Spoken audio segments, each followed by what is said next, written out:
আমি আর ডিরেক্টলি কাউকে অ্যাটাক করব না, শুধু বলবো যে ধরেন আসিফ নজরুলের মতো নিম্ন জাতের লোকজন যখন ক্যাবিনেটে থাকে, your finished as a country, you could just it's finished, there is no future in this country. যে রাজনীতি হলো খুব এক্সপেন্সিভ বিজনেস, মানেটা কি? Oh, definitely, it's a very expensive business. এটাতে একটা দল, বিশেষ করে কোনো দল চালাতে গেলে অনেক ধরনের খরচ আছে, এটা কোনো অ্যাভয়েড করা যায় না। আমি নিজে দেখেছি এবং আমি সেজন্য অ্যাভয়েড করেছি। অনেক নতুন দল আসছে আমার কাছে নেতৃত্ব দেওয়ার জন্য, আমি না করেছি বলে আমার সেই রকম টাকা নেই একটা দল চালাবার। আমি সংসারের টাকা দিয়ে আমি দল চালাবো, এটা হয় না। আর বেতনের টাকা দিয়ে দল চালানো খুব কঠিন। তো এটা ঠিক, এইটার কোনো ট্রান্সপারেন্সি নাই। আমি একটা প্রোগ্রামে দেখছিলাম, একজন বলছিল যে আমার ওয়েলথ, আমার স্যালারি, এগুলি প্রাইভেট ব্যাপার। সে কিন্তু একটা সেমি পাবলিক ফিগার ছিল, it's not a private business. এটা এখানে আমার ব্যাপারে একটা ইনকোয়ারি তুলেছিল যে নির্বাচনের সময় যে এতগুলি বেতন কোত্থেকে পেল। আমার বেতন IMF এর আমার পে স্লিপ আছে, সো খুব বড় বেতন, কিন্তু এটা বেতন এবং IMF এর বেতনে কোনো কর বসানো যায় না। তো তখন NBR চুপ হয়ে গেছিলো। আমার এখানে ইনকোয়ারি করেছিল যে আমাকে ধরতে পারে কিনা, এই অজুহাতে আমাকে ধরে জেল টেল দিতে পারে কিনা, কিন্তু আমার IMF এর বেতন ইজ নট টাচেবল। তো সবার ইনকাম সোর্স অত পরিষ্কার না এবং দল চালানো হিউজ এক্সপেন্স। আমি একটা মিটিং করতে গেলে কত টাকা খরচ হয়।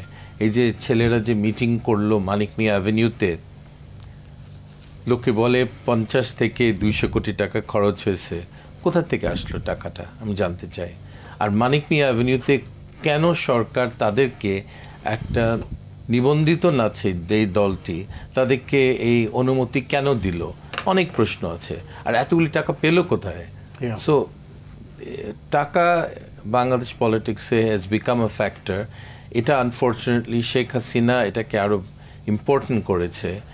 টাকা দিয়ে অনেক কিছু চলে। নমিনেশন পাওয়া, নির্বাচনের সময় নমিনেশন বাণিজ্য যে হবে, এটা তো আপনি এটা সম্বন্ধে ধারণা আছে। সব দলই করবে, তাদের নমিনেশন বিক্রি করবে, এটা দিয়ে তারা টাকা তুলবে। এটা it's become part of Bangladesh politics. যাই হোক, কিতে এই সরকার আসার পরে মানে অর্থনৈতিক যে সমস্ত রিফর্মসের কথা বলছে বা যে কার্যক্রমগুলো শুরু করেছে, অর্থনীতিতে আসলে কোনটা ছিল ভুল সিদ্ধান্ত? অর্থনীতিতে ব্যাংকিং রিফর্ম ছিল ক্রিটিক্যাল। যারা ডিফল্টার তাদের, এটা হলো একসঙ্গে কাজ করতে হয়, অর্থমন্ত্রী একা পারে না।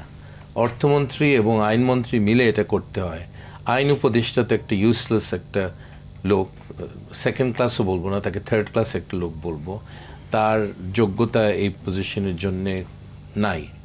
এবং যদি ব্যবস্থা করা যেত যে যারা ব্যাংক ডিফল্টার তাদের অ্যাসেট সিজ করার, তাড়াতাড়ি সিজ করার একটা ব্যবস্থা করা যেত, তাহলে ব্যাংক ডিফল্ট রেট এখন এটা চুঙ্গে যেত না। এখন কিন্তু historical high bank default. Awami লীগের টাইমের চেয়ে বেশি এখন ব্যাংক ডিফল্ট। এটা কি করে হয়?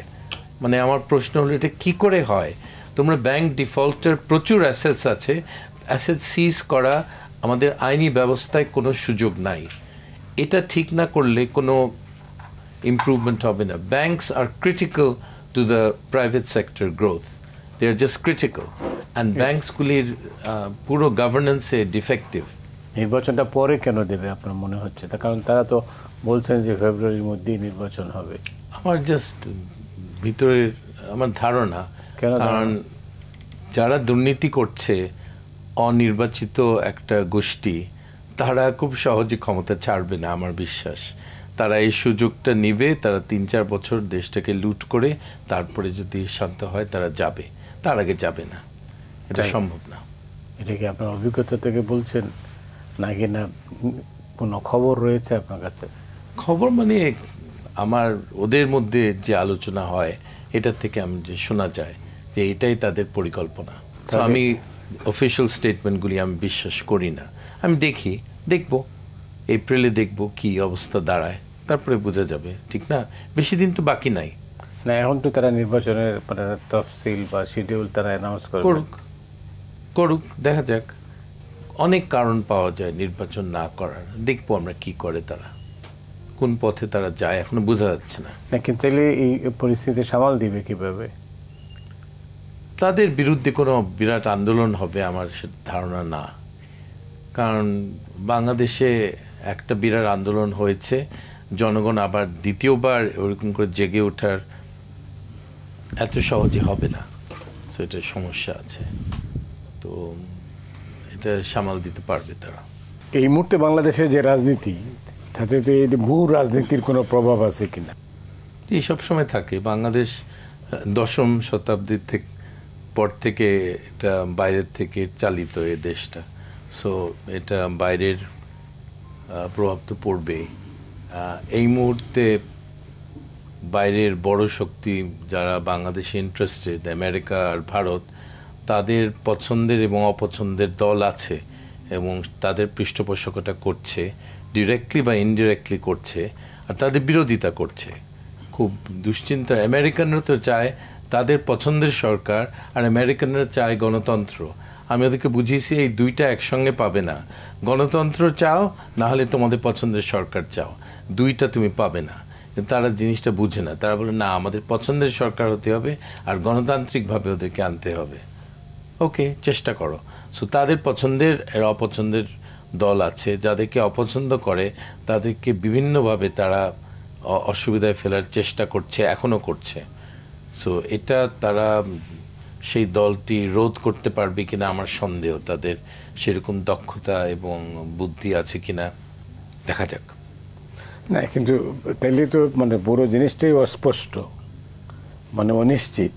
জি, মানে আমরা যে গণতন্ত্রের জন্য লড়াই করলাম, যে গণতন্ত্র ফিরে আসবে বলে আমরা খুব বেশি আশাবাদী হলাম, এখন তো দেখি আবার আপনি যেটা বলছেন, তাই আমরা তো আবার দেখি যে এক অনিশ্চয়তার মধ্যেই ডুবে যাচ্ছি আবার ডেফিনেটলি। এবং সবচেয়ে সমস্যা হলো যে নির্বাচনের সময় তারা কোন দল সুযোগ সুবিধা পায় এই সরকারে সেটা বোঝা যাচ্ছে না। মনে হয় এনসিপি পাবে, এবং সেটা একটা সরকারের সমর্থন, এই সরকারের দল, তারা B team.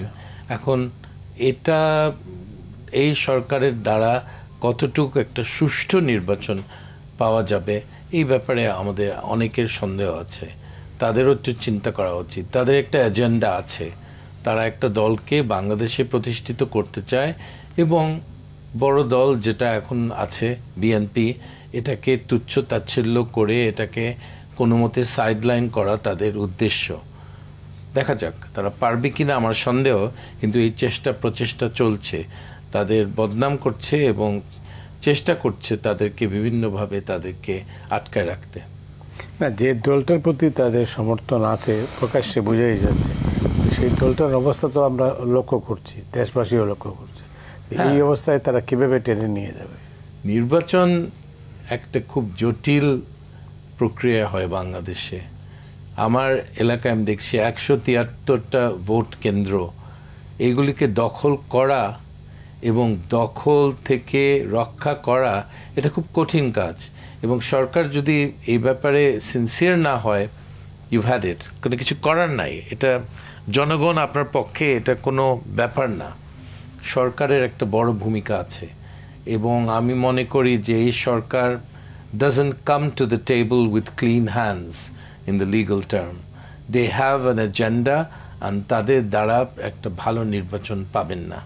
Doctor Reza Kibria, বারবার কি আমরা হতাশ হতেই থাকবো? এই মুহূর্তে তাই তো মনে হয়। আমরা এই সুযোগটা, একটা ভালো কিছু করার একটা সুযোগ ছিল, এটা আমরা হারিয়েছি এই সরকারের অধীনে, এবং এরকম সুযোগ আর আমার মনে হয় না ভবিষ্যতে আসবে। কেন হারালাম? আসবে না। এটা কেন হারালামটা কেন? এদের অদক্ষতা, এদের দেশ পরিচালনা, নিরামিষ দিয়ে বাংলাদেশ শাসন হয় না, এবং সবার কাছে ভালো মানুষ হওয়া যায় না। আমি আর ডিরেক্টলি কাউকে অ্যাটাক করব না, শুধু বলবো যে ধরেন আসিফ নজরুলের মতো নিম্ন জাতের লোকজন যখন ক্যাবিনেটে থাকে you are finished as a country, you could just, it's finished.